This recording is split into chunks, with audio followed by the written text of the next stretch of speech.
Good morning बच्चों। पुनः हम क्लास 10th सब्जेक्ट फिजिक्स लेकर के आप लोगों के सामने उपस्थित हो गए।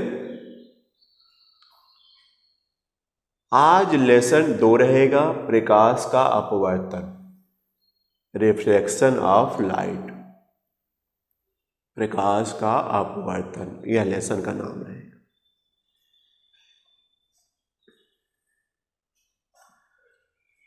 हमने बताया कि इस लेसन में आप लोगों को बहुत सारी जानकारियां दी जाएंगी जो कि तमाम एग्जाम में भी, जैसे यूपी बोर्ड तो आएगा ही, इसके अलावा पॉलिटेक्निक एग्जाम में और भी जीके संबंधी जो क्वेश्चन आता है और एग्जामों में उसमें आता रहता है।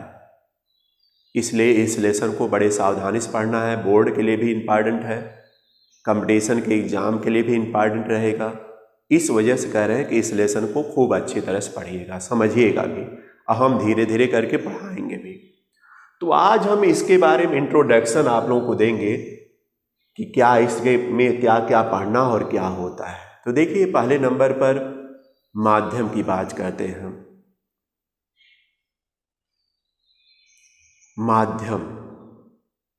माध्यम का मतलब पहुंचाने वाला होता है।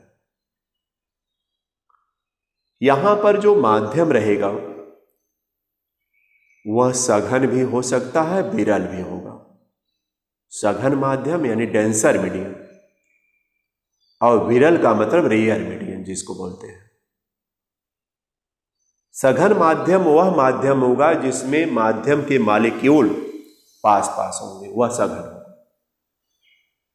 विरल माध्यम वह होता है जिसमें मॉलिक्यूल दूर दूर होते हैं, वह विरल माध्यम कहलाता है। जैसे देखिए, हवा विरल माध्यम है, हवा में जो कण है हवा के वह दूर दूर है। इसके अलावा सघन माध्यम में चले जाइए तो जल उससे सघन माध्यम है, उससे भी सघन माध्यम जाइए तो कांच है, ग्लास जिसको आप बोलते हैं। तीनों माध्यमों में देखा जाए, हवा, जल और कांच, तीनों माध्यमों में सबसे सघन माध्यम कांच का है, क्योंकि कांच के जो मॉलिक्यूल हैं वह बहुत पास पास होते हैं, सटे होते हैं। अंतराल उनके बीच बहुत कम होता है, या जिसको कहते हैं इंटरमॉलिक्यूलर स्पेस, यानी अंतर आणविक दूरी बहुत कम होती है। लेकिन हवा में इंटरमॉलिक्यूलर स्पेस बहुत ज्यादा है, तो वह विरल हुआ। तीनों माध्यमों में हमने बताया सबसे सघन ग्लास है और सबसे विरल एयर यानी हवा। अब तो समझ में आ गया होगा। बीच का माध्यम अगर मान लीजिए हवा और जल लेते हैं तो हवा विरल माध्यम है और जल जो है सघन आएगा। अगर दो दो लेते हैं तो देख लीजिएगा कौन इसके मॉलिक्यूल पास पास है। इसको अनुभव सबको लोगों को होना जाना चाहिए। हम क्यों 3 माध्यम के बारे में बार बार कह रहे हैं, यानी हमने गिनवा दिया कि हवा है, जल है और कांच। ये तीनों माध्यम हम क्यों ले रहे हैं? क्योंकि इन तीनों माध्यमों में प्रकाश प्रवेश कर जाएगा। देखिए, हवा में भी प्रवेश कर जाएगा, आर पार कर जाएगा, जल में भी प्रवेश कर जाता है और कांच में भी प्रवेश कर जाता है। आप देखे होंगे, अगर खिड़की में कांच लगा हुआ है तो अगर प्रकाश आ रहा है तो प्रकाश का कुछ अंश अंदर आता है। तो कांच में भी, जो प्रयोगशालाओं में कांच का गुटका होता है, उसमें से प्रकाश प्रवेश कर जाता है। कभी कभी प्रकाश एक माध्यम से ही गुजर करके हम लोगों तक आ जाता है, और कभी कभी उसको 2 माध्यमों का सामना भी करना पड़ सकता है। इसकी जानकारी सब लोग ले लीजिए। जैसे तालाब है, तालाब के ऊपरी सतह पर जो जल है उसके ऊपर तो हवा है और ऊपरी सतह के नीचे जल है। एक हम अगर वहां पर एक लाइन खींचें जो कि हवा और जल के माध्यम को अलग अलग करे, वह काल्पनिक लाइन होगी, क्योंकि जल में कोई लाइन तो खींच नहीं पाएंगे, काल्पनिक लाइन होगी। या काल्पनिक पृष्ठ अगर आप बिछा दें तो उसके ऊपर हवा है और उसके नीचे क्या है? जल है। अब बताइए, प्रकाश जब आएगा तो हवा में से हो करके जल में प्रवेश करेगा कि नहीं? जल में भी प्रवेश करेगा। इसका मतलब प्रकाश 2 माध्यमों से प्रवेश किया, हवा से जल में प्रवेश किया। तो हवा से जब जल में यह प्रवेश करेगा तो बताइए दो माध्यम हुआ, एक हवा देखा जाए तो विरल माध्यम है और जल जो है सघन माध्यम हुआ।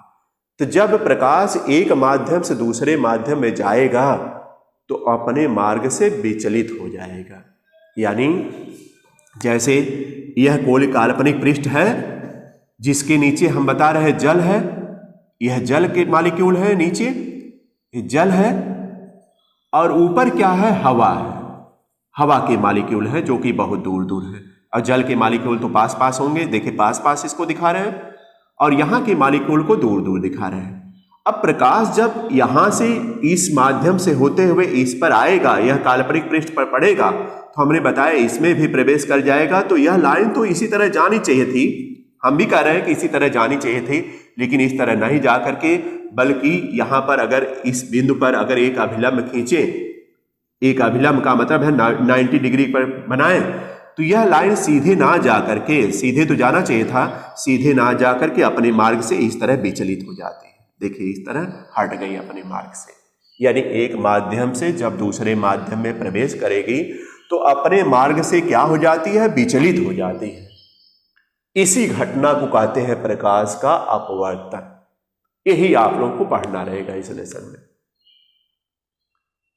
तो अपवर्तन की परिभाषा याद हो गई होगी। जब प्रकाश एक माध्यम से दूसरे माध्यम में प्रवेश करता है तो अपने मार्ग से क्या हो जाता है, विचलित हो जाता है। इसी घटना को कहते हैं प्रकाश का अपवर्तन। चाहे वह हवा से जल में प्रवेश करे या हवा से कांच में भी प्रवेश करता रहता है। जैसे देखिए अगर हम कांच का गुटका ले लें एक यहाँ पर और इस तरह रखें तो बताइए प्रकाश आएगा, पहले तो हवा से कांच में जाएगा और कांच में से निकल करके बाहर फिर हवा में जाएगा। तो एक बार देखा जाए हवा से कांच में, तो हवा देखे विरल माध्यम, कांच सघन माध्यम हुआ, फिर सघन से विरल में जाएगा, नहीं हवा में जाएगा। इस तरह भी घटनाओं को हम अवगत कराएंगे आप लोगों को। और प्रकाश के अपवर्तन के दो नियम भी आएंगे, उसको भी बताएंगे। जैसे परावर्तन के दो नियम है उसी तरह अपवर्तन के भी दो नियम है, उसके बारे में आप लोगों को बताएंगे। और उसी संबंधित जो प्रथम नियम इसका आएगा अपवर्तन का, वह स्नेल का नियम कहलाएगा। स्नेल का नियम बोर्ड में पूछा जाता है बार बार, स्नेल का नियम लगाइए या अपवर्तन के प्रथम नियम को समझाइए। तो प्रथम नियम वही स्नेल का नियम कहलाएगा। लेकिन आज इंट्रोडक्शन हमको देना, हमने बता दिया। फिर ध्यान रखिए, अलग अलग माध्यमों में प्रकाश की चाल अलग अलग होती है। जैसे निर्वात में प्रकाश की चाल अगर देखा जाए तो 3 × 10⁸ मीटर पर सेकंड होती है। निर्वात का मतलब हमने बता दिया, हवा का दबाव जहां कम रहेगा, यानी हवा में एक तरीके से समझिए, लेकिन हवा तेज ना रहे, दाब ज्यादा ना रहे। तो निर्वात में प्रकाश की चाल या हवा में प्रकाश की चाल तो 3 × 10⁸ मीटर पर सेकंड होगी। लेकिन जब यही प्रकाश जल में जाएगा या कांच में जाएगा तो उसमें प्रकाश की चाल जो है बदल जाएगी। यानी आप कह सकते हैं कि अलग अलग माध्यमों में प्रकाश की चाल क्या होती है, अलग अलग होती है। किसमें ज्यादा होती है, किसमें कम होती है, इसके बारे में हम बताएंगे आप लोग। और इसके आधार पर भी इसमें देखिए एक अपवर्तनांक मिलता है। अपवर्तनांक शब्द आता है जिसको स्मॉल n से दिखाते हैं।